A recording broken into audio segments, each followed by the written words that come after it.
যদিও তার সহমত আমি পেয়েছি এবং তার সাথে বর্তমানে প্রতিদ্বন্দ্বী আমি একটু বাম চোখ দিয়ে দেখি, ডান চোখ আরেক দিকে ঘুরে রাখছি, আর দেখবো না। জনাব আবুল কালাম আজাদ স্যার এবং আজকে উপস্থাপনার মাধ্যমে আমাদের অনুষ্ঠান খুব সুন্দরভাবে উপস্থাপনা করে উপহার দিয়েছেন। উপস্থিত আছেন আমার যাদের দিয়ে আজকে কর্ম, যাদের দিয়ে গাড়িতে চলি, যাদেরকে দিয়ে আজকে ভালো চেম্বার ইউজ করি, যাদেরকে দিয়ে আমরা আর পথ চলি, একদম মাঠ থেকে ইউনিট ম্যানেজার থেকে শুরু করে আমার সম্মানিত ডিবিসিগণ, আরসিগণ, ডিসিগণ, ডিসিগণ সকলকে লাল গোলাপ এবং রজনীগন্ধার শুভেচ্ছা এবং সালাম। আসসালামু আলাইকুম ওয়া রাহমাতুল্লাহি ওয়া বারাকাতুহু। আমি বক্তব্য দিব না, এর কারণ আমার স্যার প্রথমে হুঁশিয়ারি করেছেন যে বক্তব্য কিন্তু দুর্বল হবে না। আর স্যার যেখানে থাকে আমি সবসময় বলি, আংটি যখন তৈরি করে আংটির উপরে কিছু ডিজাইন দেয়।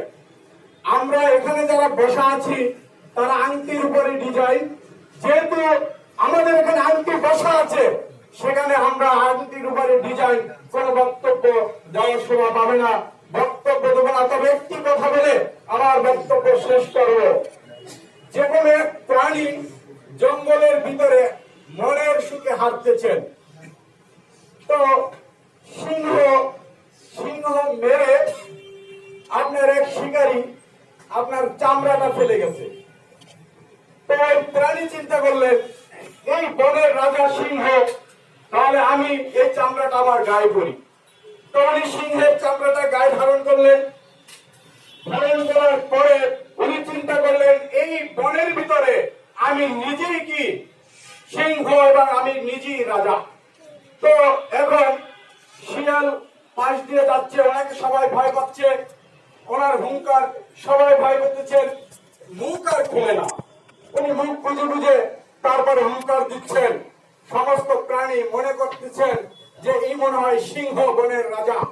যখন আপনার শিয়ালের কাছে গেছে, শিয়ালের কাছে তো সবাই ধরা, যখন শিয়ালের কাছে গেছে শিয়াল চিন্তা করলে বনের রাজা সিংহ, তাকে তো একজনের শিকারী করছেন, তাহলে সে আবার কিভাবে বেঁচে যায়? অবশ্যই ইনি সিংহ না, তা আমার পরীক্ষা করা দরকার। তো উনি পরীক্ষা শুরু করে দিলেন, হ্যাঁ আমি তো হুঙ্কার ছাড়া ভয় পাই না। তো উনি চিন্তা করলেন যে তাহলে একটা হুঙ্কারই দেয়। তো শিয়ালের সামনে যখন হুঙ্কার দিতে গেলেন তখন দেখলো এই হুঙ্কারে শিয়ালের কোন সিংহের কোন হুঙ্কার আসতে আছে না, যে কোনো প্রাণীর এখান থেকে হুঙ্কার আসতে আছে। তো আজকে আমার প্রতিদ্বন্দ্বী যে এই হুঙ্কার তো শিয়ালের হুঙ্কার না, এই হুঙ্কার তো সিংহের হুঙ্কার না, এই গর্জন তো কাজের গর্জন না। কাজের গর্জন যদি শুনতে হয় তাহলে আমাদের কাছে আসেন, আমরা বাঘের গর্জন দিতে পারি। আজকে যিনি সম্মানিত বিশেষ অতিথি স্যার জানে যে আমরা বাঘের গর্জন কিভাবে দিয়ে থাকি। আমার একদম ইন্স্যুরেন্স ক্যারিয়ারে আমরা গর্জন দিয়ে বেঁচে এসেছি। আপনি আরেকজনের চামড়া ধারণ করে তারপরে গর্জন দিলে হালিম সংগঠনের লোক ভয় পায় না। আপনারা কি ভয় পান? হালিম সংগঠনের লোক ভয় পায় না। নচেত আমরা প্রথমে পিলার শক্ত করার জন্য এখানে এসেছি। আমরা একটা বিল্ডিং তৈরি করতে গেলে যেমন পিলার তৈরি করতে হয়, খাম্বা তৈরি করতে হয়, নিচে পাইলিং করতে হয়, আমরা ইনশাআল্লাহ আজকে অনুষ্ঠানের সম্মানিত সভাপতি স্যারের মাধ্যমে আমরা পাইলিং শুরু করেছি। পাইলিং শেষ হয়েছে, পিলার মজবুত করে তৈরি করেছি যাতে করে সিংহের গর্জন আমরা ভেঙে না পড়ি। আমার সম্মানিত বিশেষ অতিথি স্যার যে কথাগুলো বলবে আপনারা মনোযোগ সহকারে কথাগুলো শুনবেন, এই আশাবাদ ব্যক্ত রাখি। ইনশাআল্লাহ আপনারা জানি কেন কৃপণতা দেখান, হাততালি দিতে চান না রে, হাততালি কেন দেবেন না? সেই বিভাগ গ্রাহক ধরে নিয়ে এসে যে আপনাদের হাততালি দিতে সমস্যা হবে। আপনারা সকলে ইউনিট ম্যানেজার, আপনাদেরকে ছাড় যদি 4টা পর্যন্ত বসায় রেখে আপনারা থাকতে বাধ্য হবেন। কারণ আমরা চাই সকলে সেই কক্সবাজার গিয়ে আনন্দ করে আবার 2020 সাল আমরা খুব সুন্দর ভাবে এবং ভালোভাবে তৈরি করব। আমি আরেকটি কথা বলি, আমার বক্তব্য শেষ করবো যেহেতু আমার বক্তব্য দীর্ঘ হয়ে যায়। আমি স্যারের দোয়া চাওয়ার জন্য এখানে দাঁড়িয়েছি। যেই স্যার একটু মাথায় হাত বুলিয়ে দিলে আমার ব্যবসা বেড়ে যায়, যেই স্যার আমার দিকে একটু ভালো নজরে তাকালে আমার অফিস অনুমোদন হয়ে যায়, যেই স্যারের পাশে বসে আজকে আমি বক্তব্য দিচ্ছি, আসলে আমার পা কাঁপতেছে এবং মন দুঃখ দুঃখ করতেছে, কোন কথা জানি আমার ভুল হয়ে যায়। আমি একটু স্যারকে স্মরণ করে দিতে চাই। স্যার, আপনারা একটু দাঁড়িয়ে স্যারকে দেখান যে আমি কি পিলার তৈরি করেছি ব্যবসা করার জন্য। আমার সংগঠনের সবাই দাঁড়ান, আমি স্যারকে দেখিয়ে দিতে চাই যে স্যার এই ডজন ডজন লোক যারা স্মার্ট ব্যবসা করার জন্য আমি সংগঠনের লোক দাঁড়ান।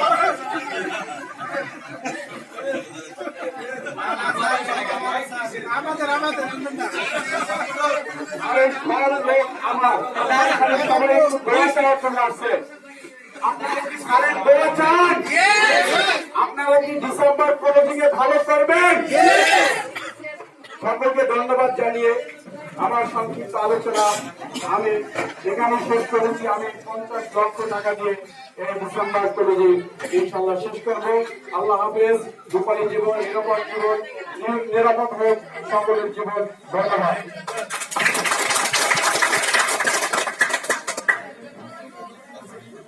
ধন্যবাদ স্যার মহোদয়কে অত্যন্ত চমৎকার ভাবে বক্তব্য দেওয়ার জন্য। এখন আমাদের মাঝে বক্তব্য দেবেন যাকে বড় স্যার হুঙ্কার দিয়েছে, আমার মতে উনি ভাগের খবর ধরেন নাই, কিন্তু উনি অরিজিনালি ভাগ এর প্রমাণ উনি করে দিয়েছেন। এবার আশা করি আমাদেরকে করে দিবেন, শুধু বক্তব্যের মাধ্যমে নয়, ব্যবসার মাধ্যমেও উনি ওনার প্রমাণ দিয়ে দিবেন। এখন আমাদের মাঝে বক্তব্য করবেন লাইফ ইন্স্যুরেন্সের শ্রেষ্ঠ সিনিয়র এক্সিকিউটিভ ভাইস প্রেসিডেন্ট এবং যিনি 4-5টি অফিসের নেতৃত্ব দিয়ে যাচ্ছেন, স্বর্ণ পদক প্রাপ্ত, কোম্পানির পুরস্কার প্রাপ্ত জনাব আবুল কালাম আজাদ স্যার মহোদয়কে আমাদের মাঝে বক্তব্য দেওয়ার জন্য অনুরোধ করছি। আবুল কালাম আজাদ স্যার মহোদয় জোরদার করবেন।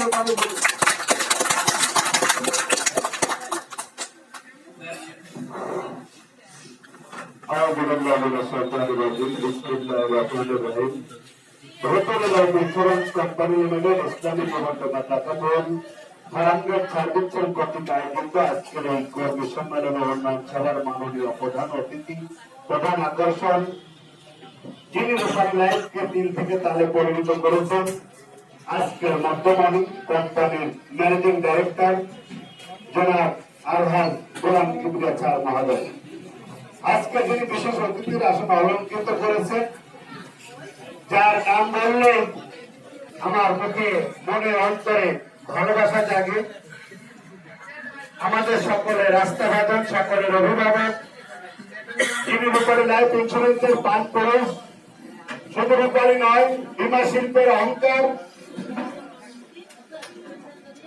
68,000 গ্রাম বাংলা মানুষের সুপরিচিত মুখ, যার কণ্ঠ ভবিষ্যৎ কণ্ঠস্বর, আমাদের সকলের অভিভাবক, কোম্পানির উপব্যবস্থাপনা পরিচালক আলহাজ আক্তার হোসেন তালুকদার স্যার মহোদয়, আজকে যিনি সভাপতি, ফারাঙ্গের সার্ভিসের সুযোগ্য ইনচার্জ তথা রূপালী লাইফ ইন্স্যুরেন্সের যুগ্ম সহকারী ব্যবস্থাপনা পরিচালক, আমাদের সকলের অভিভাবক, যার জন্ম হলে ফারাঙ্গের সার্ভিসের জন্ম হতো না, সেই মহান ব্যক্তি ডক্টর গৌরচন্দ্র ঘোষ স্যার মহোদয়, আজকে তিনি বিশেষ অতিথি উপস্থিত আছেন।